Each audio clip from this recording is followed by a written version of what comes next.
सबसे पहला सवाल आपसे ये रहेगा कि आप अपने फ़ोटो के नीचे कैप्शन में दिए थे हिंदू हृदय सम्राट, इसका मतलब आप क्या कहना चाह रहे हैं?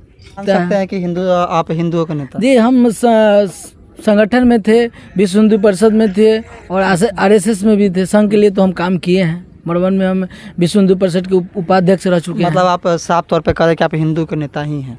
और रह गई चिराग पासवान को लेकर भी चलने का काम करेगी भारतीय जनता पार्टी, और एनडीए में जो भी लोग आएंगे उनको लेकर साथ चलने का काम करेंगे भारतीय जनता पार्टी। जातीय जनगणना फ्लॉप है। यहाँ पर जातीय जनगणना सही तरफ से कराया नहीं गया। बिहार सरकार के द्वारा जो भी जातीय जनगणना हुआ है ये फ्लॉप हो गया।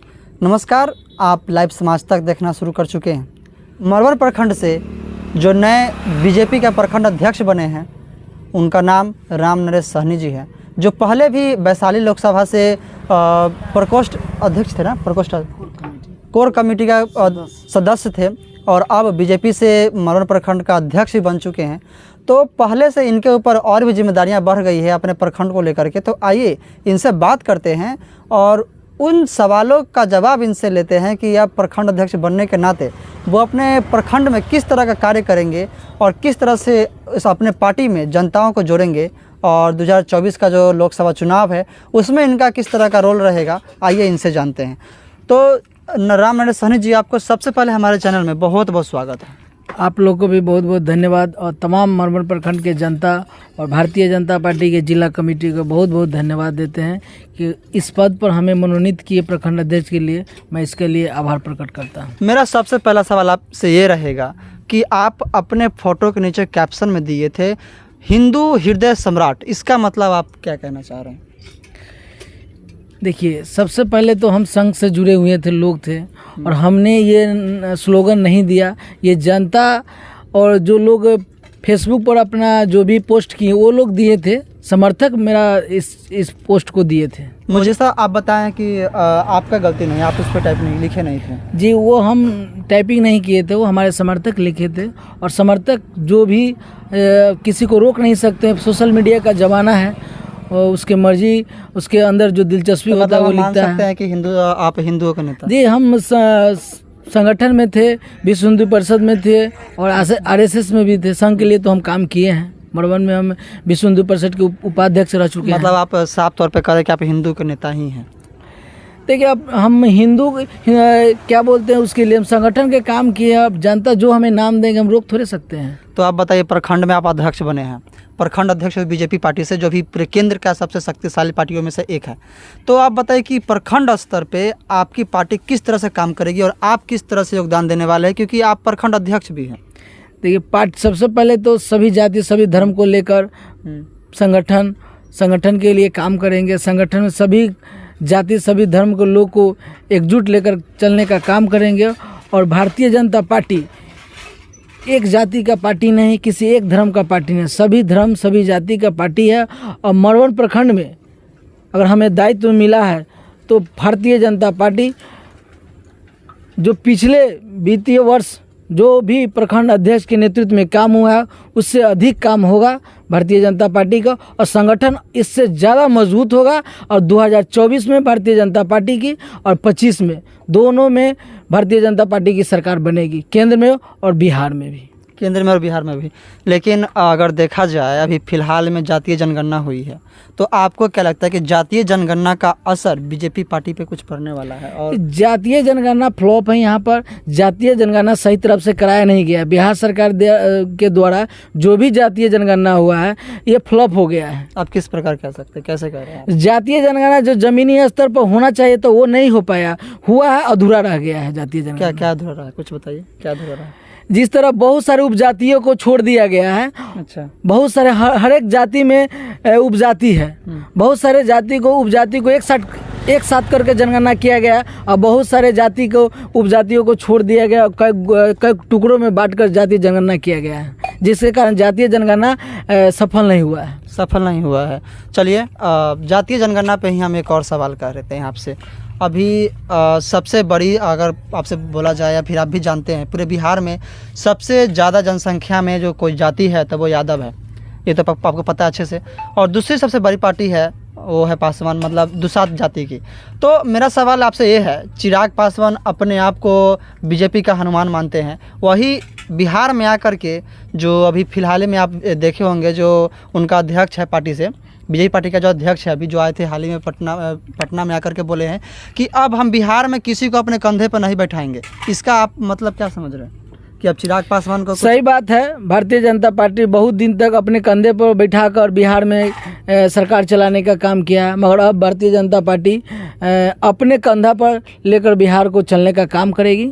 लेकिन अपने कंधा पे जो भी मान लेते बिहार में सबसे दूसरी नंबर पे चिराग पासवान हैं, पासवान जाति से पिछड़ों का नेता कहा जाता है उनको, तो क्या आप ये कह रहे हैं कि बीजेपी पार्टी अपने कंधे से चिराग पासवान को हटाने वाली है?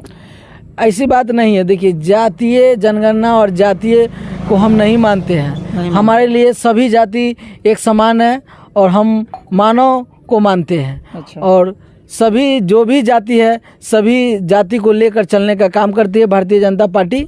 किसी एक जाति को लेकर या किसी एक जाति को समीकरण बनाकर चलने का काम नहीं करती है भारतीय जनता पार्टी। भारतीय जनता पार्टी में सभी जाति के लोग हैं, सभी धर्म के लोग हैं, सबको सम्मान मिलता है भारतीय जनता पार्टी में। और रह गई चिराग पासवान को लेकर भी चलने का काम करेगी भारतीय जनता पार्टी। और एनडीए में जो भी लोग आएंगे उनको लेकर साथ चलने का काम करेंगे भारतीय जनता पार्टी।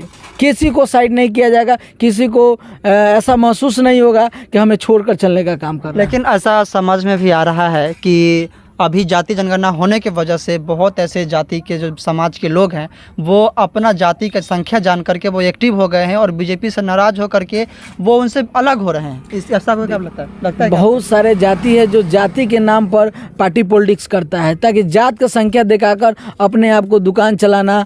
वैसे बहुत सारे पार्टी है, इस पर ज़्यादा हम टिप्पणी नहीं करेंगे, मगर बिहार में इस बार सभी जाति सभी धर्म को लेकर चलने वाला ही पार्टी को बिहार में सरकार बनने जा रही है 24 में।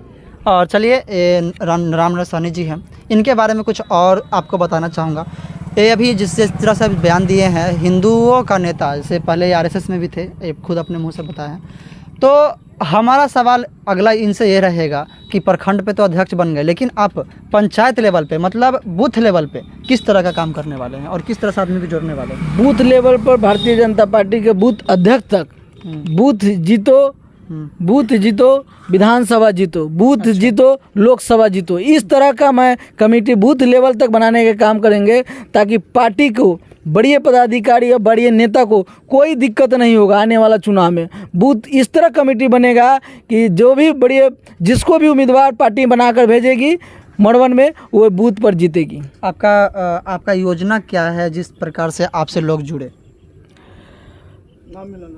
मोदी सरकार जो भारतीय जनता पार्टी का जो कार्यक्रम चल रहा है उसको कार्य कर जाकर घर घर तक बताना है, लोगों को बताना है, मतलब 9 साल जनता को 9 साल बेमिसाल का। और जो भी प्रधानमंत्री जो कार्यक्रम किए हैं तमाम जो योजना है उनको योजना का फायदा दिलवाना है और जहां तक नहीं पहुंच रहा वहां जाकर पहुंचाना है। इस कार्यक्रम को लेकर चलेंगे और पार्टी से लोग जुड़ेंगे। तो मतलब आप ये कह रहे हैं कि 9 साल बेमिसाल रहा बीजेपी का? निश्चित तौर पर जो प्रधानमंत्री जो कार्यक्रम कर रहे हैं, जो लोगों के लिए काम कर रहे हैं, इससे लोग लाभुक हैं। चलिए संतुष्ट है। आप बताएं कि बीजेपी अपने कंधे पर किसी को नहीं बिठाएगी 2025 में भी, वो अपना खुद का पूरा बिहार को कंधे पर चलाएगी। तो आप हमें यह बता दीजिए कि बीजेपी पार्टी से अभी जो आगामी 2025 का जो चुनाव विधानसभा चुनाव है उसमें किसे मुख्यमंत्री चेहरा निकाल करके सामने रखने वाली है? देखिए, ये मुख्यमंत्री का चेहरा ये ऊपरी लेवल की बात है और ये कोर कमेटी की बात होती है। बिहार में एक भारतीय जनता पार्टी के एक मंडल अध्यक्ष को भी मुख्यमंत्री का चेहरा बना देता है तो भी वो भी मुख्यमंत्री बन सकता फुल बहुमत से। इसलिए चेहरा को नहीं देखना है, भारतीय जनता पार्टी का कमल निशान पर वोट पड़ेगा इस बार 24 और 25 में। मोदी के नाम पे भारतीय जनता कमल के नाम पर उनके कार्यक्रम चल रहे हैं उनके नाम पर वोट, जो भी प्रधानमंत्री के योजना जो चल रहा है उनके नाम पर वोट पड़ने जा रहा है 24 और 25 में। चलिए, ये हमारे साथ जुड़े हुए थे बीजेपी के मरवन प्रखंड से अध्यक्ष रामनरेश सहनी जी, आपका बहुत बहुत धन्यवाद। आप हमसे इस तरह से बातें की, अपने सारे मुद्दाओं को सबके सामने रखे, इसके लिए आपका बहुत बहुत धन्यवाद। और एक बार फिर से बहुत बहुत बधाई आपको मरवर प्रखंड की अध्यक्ष बनने के लिए। तमाम आप लोग के बहुत बहुत शुक्रिया, मरवन प्रखंड के जनता को बहुत बहुत धन्यवाद। और हमें मौका मिला है, हम जनता के हित के लिए काम करेंगे और जनता के हित में जो भी कार्यक्रम होगा, जो भी काम होगा, प्रखंड से लेकर तमाम जगह हम उपस्थित रहेंगे और जनता का काम करेंगे पार्टी के माध्यम से। चलिए, बहुत बहुत धन्यवाद। आप लोग देख रहे हैं लाइव समाज तक न्यूज़ और मेरा नाम चंदू कुमार है। आप इस वीडियो के माध्यम से हमें ज़रूर अपना कमेंट करके बताएं कि आपको क्या लगता है। इस वीडियो को देखने के बाद हमें कमेंट करके ज़रूर बताएं। धन्यवाद।